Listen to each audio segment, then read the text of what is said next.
So I've had a lot of my international followers ask me about the Aboriginal flag. So here it is.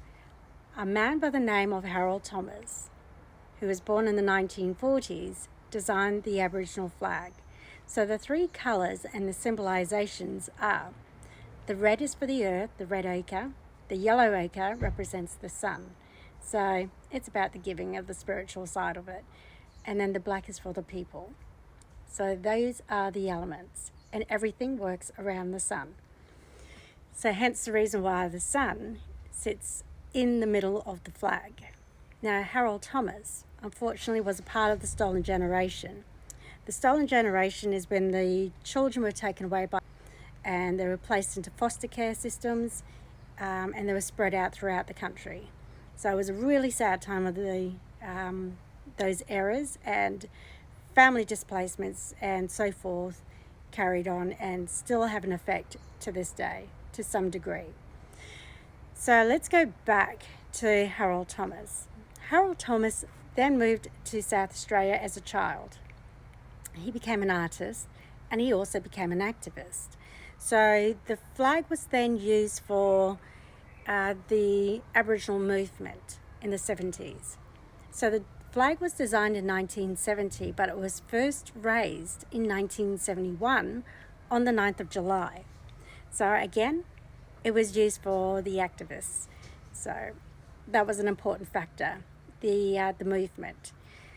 From then, it didn't really take place until 1995, and that was after a court battle between George Brown, who owned Flag World, and they believed they had the rights to sell the flag and merchandising under the Aboriginal flag.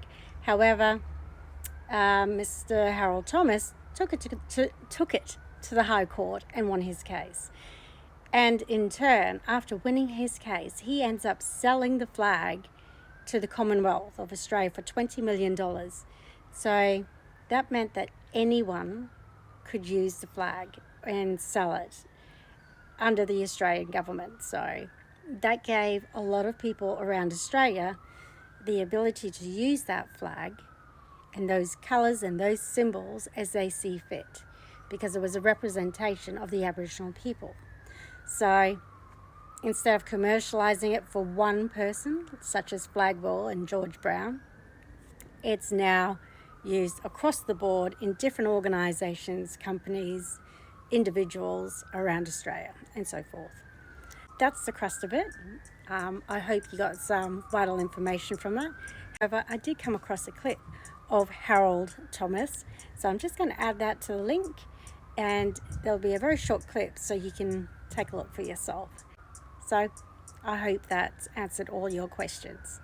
Cheers.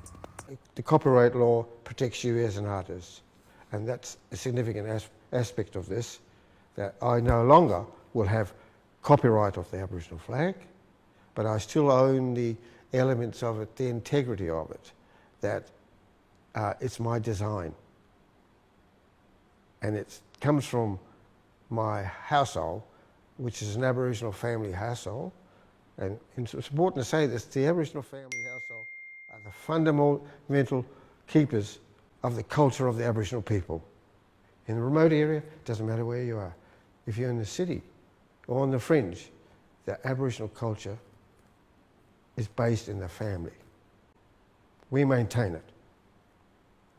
And that's important for that aspect of your identity, your important aspect of artists protecting their rights under the copyright law. These things are very relevant to Aboriginal. As you know today, Aboriginal art, particularly remote area art, is an issue of copyright and authenticity.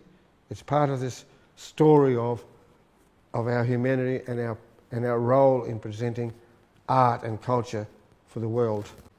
So it gave those symbols of the sun, the earth, and the people a special meaning. And I did say that the Aboriginal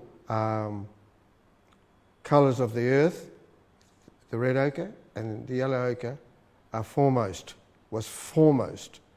That this flag was celebrating the land we love. It was at one stage called the land rights flag.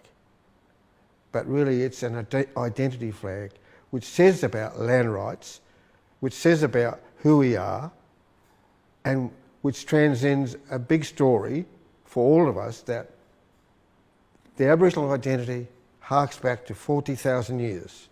So it's an identity thing. It's not just 200 years, and it's not about reacting to a flag or other things. It's an introspection of who we are.